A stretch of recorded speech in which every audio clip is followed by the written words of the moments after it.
మెహర్ బాబా. ఈ హృదయ స్పందనలు పుస్తకము మనకు శ్రీమతి లతా విష్ణురావు గారు అందించారు. లతా విష్ణురావు గారికి నౌషెర్వాన్ గారు గ్లో పత్రికలోని కొన్ని బాబా జీవితం అందలి కొన్ని సంఘటనలు, ఆయన తిరిగిన కొన్ని ప్రదేశాల గురించి వివరిస్తూ శ్రీమతి లతా విష్ణురావు గారు మనకు ఈ హృదయ స్పందనలు పుస్తకము అందించారు. వారికి ధన్యవాదాలు తెలుపుతూ ఈరోజు కొన్ని సంఘటనలు మనము తెలుసుకుందాము. అందరికీ జయబాబండి. శామ్ కోహిన్ అనే పాశ్చాత్య ప్రేమికుడు బాబా చేతి స్పర్శ గురించి మనకు ఇలా వివరిస్తున్నారు. 1932 వసంత ఋతు సమయంలో కాలిఫోర్నియాలో నాకు బాబాను సందర్శించే భాగ్యము కలిగింది అంటూ శామ్ కోహిన్ చెప్తున్నారు.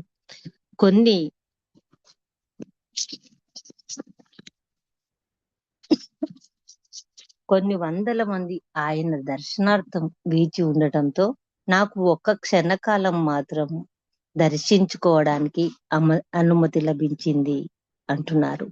నేను గదిలోకి ప్రవేశించగానే నా ఎదురుగా చిరునవ్వులు చిందిస్తూ బాబా కూర్చొని ఉన్నారు. ఆ ముఖము మనోహరంగాను, నిర్మలంగాను, ప్రకాశవంతంగాను ఉంది. ప్రేమ, కరుణ పొంగి పొరలుతున్న ఆ కళ్ళలో నా బాబా నా వంక చూసి నా చెయ్యి పట్టుకున్నారు. హృదయమంతా ఉప్పొంగిన మమత ఆయన చేతివేళ్లలో ప్రవహిస్తున్నదా అన్నట్లుంది ఆయన స్పర్శ. నా శరీరం అంతా అద్భుతమైన అనుభవం పొందుతున్నట్లుగా అయ్యింది. ఆయన నా వైపు చూసిన చూపు మానవులు ఒకరినొకరు చూసుకునే చూపు కాదు. ఆయన చేతి స్పర్శ మానవులు ఒకరి చెయ్యి ఒకరు పట్టుకునే తీరు కూడా కాదు. ఆ చూపులో, ఆ స్పర్శలో ఏ భాషకి అందని భావం ఉంది. భగవంతునకు మానవులకు మధ్యనున్న తెరను తొలగింపజేసే శక్తి ఉన్నది దానికి. నా శరీరము ఎంతో తేలికై ఎక్కడికో వెళ్ళిపోతున్నట్లు అనిపించింది. ఆ తేలిపోవడంలో అనిర్వచ్యమైన ఆనందం పొందాను అంటూ చెప్తున్నారు శామ్ కోహిన్. ఏ భాషకు అందని భావం ఉంది. బాబా మండలిలో ఒకరైన ఛాంజీ బాబా నడిపిన ప్రేమాశ్రమం గురించి మనకు ఈ విధంగా తెలుపుతున్నారు. అది 1947 సంవత్సరం నాటి మాట, జరిగిన విషయం. మత పాఠాలు చెప్పే తరగతులలో బాలరునంతా దివ్య ప్రేమానుభూతికి సంసిద్ధులను చేశారు టీచర్లు. మరాఠీ, గుజరాతీ, పార్సీ టీచర్లు ముగ్గురిని బాబా తన క్యాబిన్ లోనికి ఆహ్వానించారు. అప్పుడు బాబా ఏకాంతవాసంలో ఉన్నారు, రావాల్సిందని కబురు పెట్టారు. పిల్లలు ఆధ్యాత్మిక పాఠాలు చెప్పడం మాని మిగిలిన 40 వారిని ధ్యానించమని చెప్పాడు. ఆ విధంగా బాబా బాలురంతా ధ్యానం చేస్తూ ఉంటే టీచర్లు ముగ్గురు నిశ్శబ్దంగా కూర్చొని ఉన్నారు. 10 నిమిషాలు గడిచేటప్పటికి ఒకరిద్దరు పిల్లలు కన్నుల నిండి నీరు కారుతూ కనబడింది. కొంతసేపటికి వారు బెక్కడం మొదలుపెట్టారు. మొట్టమొదట ఒకరిద్దరిలా ఉన్నారు. తర్వాత అందరూ బాబా బాబా బాబా అంటూ గట్టిగా ఏడవడం మొదలుపెట్టారు. టీచర్లకందరికీ ఆశ్చర్యం అయ్యింది. కొండ మీద ఏడుస్తున్న ఏడుపులు దిగువ మెహరాబాదుకు కూడా వినిపించి మండలి వారు మరియు దారిన పోయేవారు కారణమేమిటని అడగడం మొదలుపెట్టారు. ఈ విధంగా 20 నిమిషాలు ఈ ప్రేమ నాటకం జరిగిన తర్వాత అందరూ ఏడవటం మానండి అని బాబా ఆజ్ఞ జారీ చేశారు. ఆ ఆజ్ఞ ఏదో మంత్రంలాగా పనిచేసింది. బాలురు నెమ్మదిగా ఏడుపు మానారు. ఈ అపూర్వ సంఘటన చూసిన టీచర్లకు కూడా కళ్ళు చెమ్మగిల్లాయి. 1 గంట ఆధ్యాత్మిక పాఠాలు చెప్పిన తర్వాత భోజనాలకు గంట మ్రోగింది. అందరూ సుష్టుగా భోజనం చెయ్యండి అంటూ బాబా ఆజ్ఞ ఇచ్చారు. పిల్లలను భోజనాల గదికి తీసుకెళ్లారు. కానీ ఏ ఒక్కరికి కూడా తినాలనే ఇచ్చే లేదు. పిల్లలను కడుపు నిండా తినమని చెప్పిన బాబా యాజమాన్యం వారిని బలవంతం చేసి తినిపించవద్దు. వారంతా ఆనందాతిశయంలో మునిగి ఉన్నారు అని కబురు పెట్టారు. రాత్రి పడుకునేటందుకు గంట మోగుతూనే పిల్లలంతా పక్కల మీద పడుకున్నారు. కానీ చాలా మంది బెక్కుతూనే ఉన్నారు. మర్నాడు ఉదయం పిల్లలంతా అన్య మనస్కంగా ఉన్నారు. చదువు మీద కానీ ఆటల మీద కానీ శ్రద్ధ చూపటం మానేశారు. తినాలనే వాంఛ కూడా లేదు వారికి. బ్రతిమిలాడి తినిపించాల్సి వచ్చేది. లేకుంటే నీరస పడిపోతారని ఎంతసేపు బాబా క్యాబిన్ కు ఎదురు వెళ్లి నిల్చుంటూ ఉండేవారు. కొంతమందిని బాబా స్వయంగా తన పర్యవేక్షణలో ఉంచుకున్నారు. ఎన్నో సంవత్సరాలు కష్టపడి తపస్సు చేసిన మహర్షులు ఏ ఆధ్యాత్మిక స్థితినైతే పొందుతారో అటువంటి ఉన్నత స్థితిని గురు కృప వల్ల ఈ పిన్నవారు పొందగలిగారు అంటూ చాంజీ తెలుపుతున్నారు. పిల్లలలో వచ్చిన మార్పు వాళ్ళ ముఖాలలో ప్రతిబింబిస్తూ కనిపించింది. వారి కళ్ళు దీప్తివంతంగా మారాయి. వారి ముఖాలలో దివ్య తేజస్సు తాండవమాడసాగింది. వారి ఎందు ప్రత్యేక శ్రద్ధ తీసుకోబడింది. క్లాసులో పాఠాల మినహా టీచర్లు వారితో ఏమీ మాట్లాడకూడదన్నారు బాబా. బాబా సాన్నిధ్యంలో పిల్లలు 1 గంట గడిపారు. మిగతా వేలంతా తమ ప్రియతముని తలుచుకొని విరహ వేదన అనుభవిస్తూ ఉండేవారు ఆ చిన్నారులు. ఎంతసేపు తమ ప్రియతముని సాన్నిధ్యంలో ఉండాలనే తపన పడుతూ ఉండేవారు. ఒకరు కాదు, ఇద్దరు కాదు, సుమారు 10 మంది ఇట్టి దివ్యానుభూతి చెందడం చరిత్రలోనే ఎక్కడ లేదు అంటూ చెబుతున్నారు. వారిలో అబ్దుల్లా అవాసి అనే 15 సంవత్సరాల ముస్లిం బాలుడు ఉండేవాడు. అతడే మెహర్ బాబా దివ్య కృపకు పాత్రుడైన మొట్టమొదటి విద్యార్థి. అతనికి చదువు మీద చాలా శ్రద్ధ. బాబా గారి ఉపదేశాలు కానీ మతపరమైన ఉపన్యాసాలు గాని అతనికి అంతగా ఇష్టం ఉండేవి కావు. మొదటి 2 నెలలు ఆ క్లాసులకు రాకపోయినా ఊరుకుండేవాడు. తర్వాత బాబా అతనిని నెమ్మదిగా ఒప్పించి క్లాసులకు రప్పించారు. అతడు క్లాసులకు వచ్చిన 2-3 రోజులకే హఫీజ్, షాంసాయి, టార్జిజ్ కవితలలో నుండి తొంగి చూసే దివ్య ప్రేమకు ఆకర్షితుడయ్యాడు. ఒక ఆదివారం ఉదయం బాబా 5 కలిపి హ్యాపీ వ్యాలీ కి వెళ్ళారు. అక్కడ మండలి వారితో మాట్లాడుతున్న వారల్లా బాబా మధ్యలో ఆగిపోయి మెహరాబాద్ లో ఏదో జరుగుతుంది అన్నారు. మెహరాబాద్ చేరేటప్పటికి అబ్దుల్లా ఉన్నట్టుండి మూర్ఛపోయాడని తెలివి వచ్చిన తర్వాత బాబా బాబా అంటూ ఏడుస్తున్నాడని చెప్పారు. బాబా వెంటనే ఆ పిల్లవాని దగ్గరికి వెళ్ళి ప్రేమతో కౌగిలించుకొని ఏడుపు మానమని చెప్పారు. ఆ అబ్బాయిని అతని గదిలోకి తీసుకువెళ్లి పరుండ చేశారు. అప్పటి నుండి అబ్దుల్లాలో మార్పు వచ్చింది. ఒకరోజు బాబా మండలి వారికి పిల్లలకు ఆధ్యాత్మిక బాట గురించి విశదీకరిస్తూ ఉంటే అబ్దుల్లా బాబా బాబా అంటూ నేల మీద పడి కొట్టుకొని స్పృహ కోల్పోయాడు.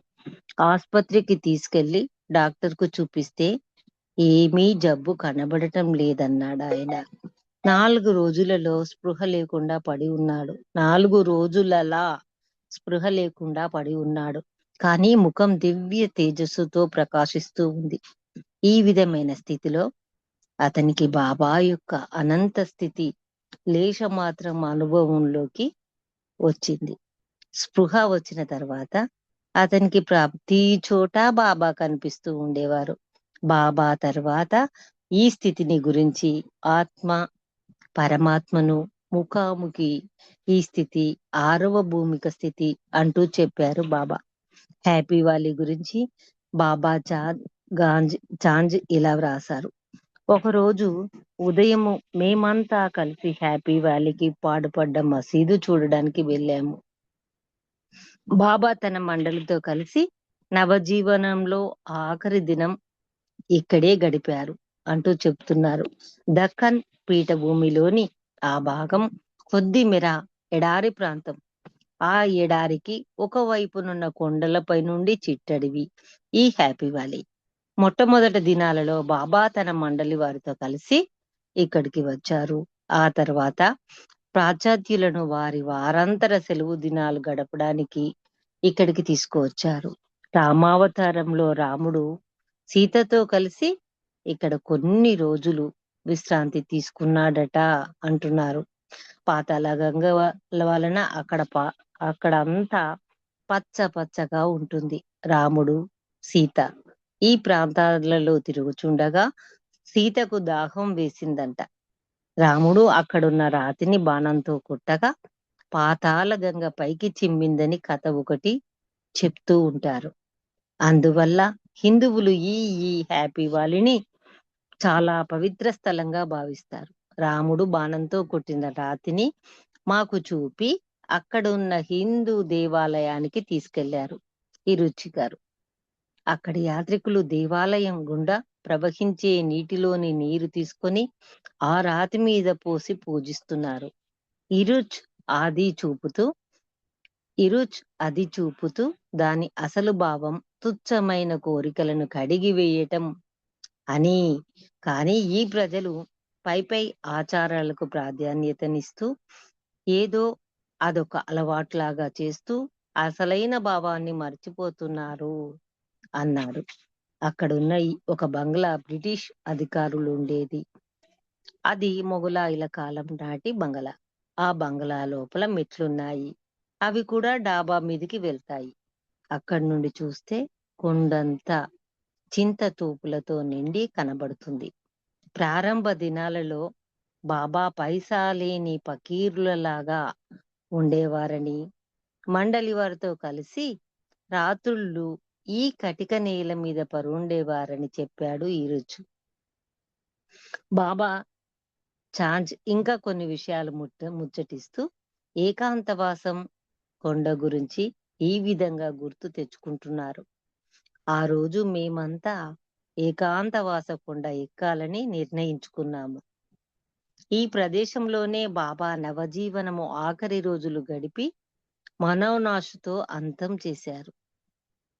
వారు మానవ శరీరధారి అయ్యున్న కాలంలో తుది 2 సంవత్సరాలు ఆయన తన కార్యక్రమంను ఏకాంతవాసంలో ఉండి ఇక్కడే గడిపారు. ఆ కొండ చాలా ఏటవాలుగా ఉంది. చిన్న కాలిబాట మాత్రం ఉంది. అది కూడా మెలికలుగా ఉంది. ఆ కాలిబాట కొద్దిగా పక్కకు వెళ్ళినా కొండవాలులోనికి జారిపోతాము. కొండపైన ఎక్కి చూస్తే ఆకాశపు టంచులు కనబడుతున్నట్లుగా ఉంటాయి. కొండ మీదనున్న అత్యున్నత శిఖరంపై బాబా పగటిపూట తన కార్యక్రమం నెరవేర్చుకున్న క్యాబిన్ లేక గది ఉంది. దానికి కొద్దిగా కిందిగా రాత్రులు గడిపేవారు బాబా. 1967, 1968 మధ్యన 1.5 సంవత్సరాల కాలం బాబా ఏకాంత వాసం చేశారు ఆ ప్రదేశంలో. అదే ఆఖరి ఏకాంతవాసం. అప్పుడు బాబా ఇలా అన్నారు: ఈ విశ్వము యొక్క రాత అంతా ఏకాంతవాసంపై ఆధారపడి ఉంది. మానవ జాతి యొక్క విముక్తి నా అవతార ప్రకటనపై ఆధారపడి ఉంది. ఇప్పుడు ఇంకా ఆదికే ఇరానీ ఒకసారి పూజల గురించి మాట్లాడుతూ చాలా మందికి ఒక అనుమానం పీడిస్తుంది. ఇప్పుడు అవతార్ మెహర్ బాబా దేహం చాలించారు కదా, ఇప్పుడు నిరాకారుడైన భగవంతుని పూజించటం సమంజసం కదా అని. ఎవరికి ఇష్టమైన దైవాన్ని వారు పూజించవచ్చు. అనేక మంది దేవుళ్ళను ప్రజలు పూజిస్తూ ఉంటారు. వారి వారి విశ్వాసాన్ని బట్టి వారికి ఫలితాలు కనబడుతుంటాయి. బాబా ఈ విధంగా అన్నారు: నిరాకారుడైన ఆ భగవంతునికి అర్పించే పూజ సశరీరధారి అయిన ఆ నిరాకారుని మరొక భాగమై ఈ భూలోకంలో ఆయన కర్తవ్య నిర్వహణకు ఏ తెంచిన అవతారునికే చెందుతాయి. అందువలన అవతారుని పూజిస్తే అది ఇంకా గొప్ప ఫలితాన్ని ఇస్తుంది. అవతారుడు సజీవుడనైన నేను దేహం చాలించినంత ఆ ఫలితంతో తేడా ఉండదు. అవతారుడు ఎప్పుడు సర్వశక్తివంతుడు అని బాబా చెప్తున్నారు. అవతార్ మెహర్ బాబాకి జై. అందరికీ జై బాబా అండి. మనము హృదయ స్పందనల నుండి కొన్ని విషయాలను తెలుసుకున్నాము. మళ్ళీ మరికొన్ని తెలుసుకుందాము. అందరికీ జై మెహర్ బాబా. ఇప్పుడు అప్పారావు అన్నయ్య గారి హారతితో ఈ రోజుటి కార్యక్రమము మనము ముగించుకుంటాము. అప్పారావు గారు జై బాబా. अवतार मेहर बाबा की जय। अवतार मेहर बाबा की जय। Oh glorious eternal ancient one, your face is a bright transcendental sun. Lightens this dark world and the tears I weep. My heart may hear I give to you to keep. Created creationless you are. Truth and truth bodies divine avatar. Who through compassion the three worlds maintains. Destroy this ignorance that life sustains.